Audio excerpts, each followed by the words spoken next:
from the Smithtown Library, and for today's SmithCon program, I will be showing you how to make a wreath using comic book or graphic novel pages. So join me as I demonstrate how to create these upcycled works of art. To get started, you are going to need either a comic book or a graphic novel that you're willing to spare. I have an extra copy of one here. You're going to need about 40 to 45 good pages from this, so make sure it is one that you're willing to spare, whether that's one that has some damage to it or you have an extra copy of something like I do here. You're also going to go ahead and need a hot glue gun with some extra glue sticks, a 4x4 square of either cardboard or styrofoam core. I'm going to go with the cardboard for this one, but you do have the option. You're also going to need some clear tape and either an X-Acto knife or a pair of scissors. So let's go ahead and get started. Once you've assembled your materials, we can begin the process of making the cone-shaped pages for our wreath.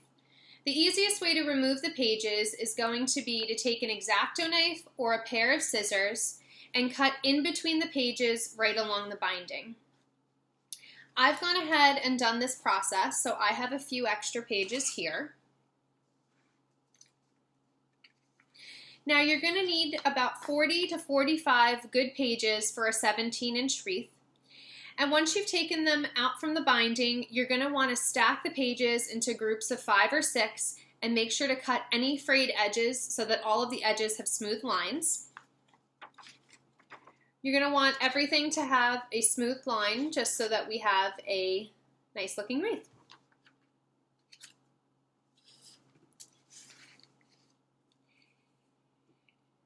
So now that you have your stack of pages ready, you're going to take one page and hold it landscape in front of you. With your left hand, you're going to take the top left corner and bring it towards the bottom, folding the corner inwards. This is going to create the cone shape with the opening of the cone facing you.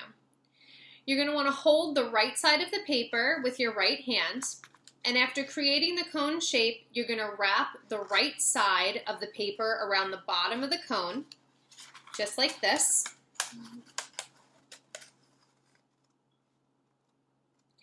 And you're going to want to secure the bottom piece with a piece of tape. You can also use glue, but tape is going to be a bit faster and it holds the paper together well. So here we go, we have a cone.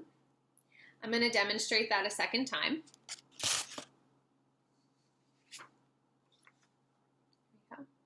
It's nice if you pick a comic book or a graphic novel that has some vivid color. It really adds to the wreath. So again, now that you have your paper ready, landscape in front of you, with your left hand, you're going to take the top left corner and bring it towards the bottom, folding the corner inwards. This will help us create the cone shape with the opening of the cone facing us. You're going to hold the right side of the paper with your right hand, and after creating the cone shape, you're going to wrap the right side of the paper around the bottom of the cone, like so.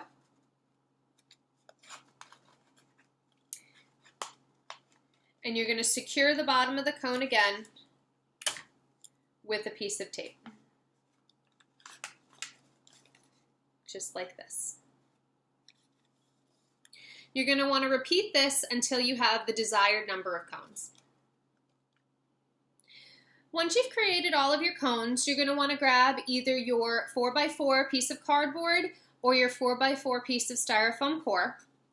And you're going to start off with the beginning of your cones. We're going to start gluing these down onto our base using a 1-inch strip of hot glue on the base of each cone. Let me show you the pattern that we're going to start for the bottom layer.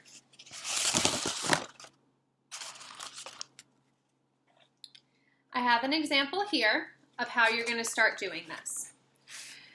So you have your 4x4 square of cardboard, and you're going to start by gluing down your first 4 cones, one at 12 o'clock, one at 3 o'clock, one at 6 o'clock, and then one at 9 o'clock. This is just going to give you a pattern that you can follow. That way you can fill in the gaps to create the bottom layer. I'm going to grab my hot glue gun and I'm going to demonstrate just a couple of these so you can see what the pattern is going to look like. You're going to use a 1-inch strip of hot glue just on the base of the cone. Okay. And you're going to stick these down just so that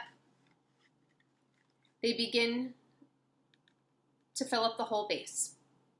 Once you've done this and you have a base layer of all of your cones, you're actually going to want to go ahead and top it with a second layer.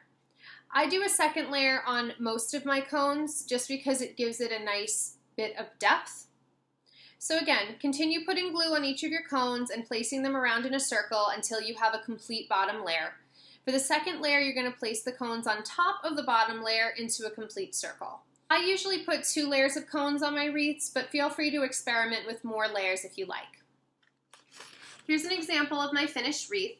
So to finish the look of the wreath, I actually glued a Batman design into the center. I just glued this to a piece of cardboard. It's just printed on cardstock, very simple. I also in the past have used patches. You can also experiment with ornaments or really anything that you like. So you can purchase those at any store, use something that you have on hand, whatever fits your fancy. You're also going to be able to attach a picture hanging hardware to the back of the cardboard or the styrofoam core for easy wall hanging. You now have a great recycled piece of art to add to any decor. Thank you for joining me today. Be sure to check out more SmithCon lead-up events and to join us on Saturday, October 3rd for virtual programs. And for more information about SmithCon, please check the library's website at www.smithlib.org. Have a good evening.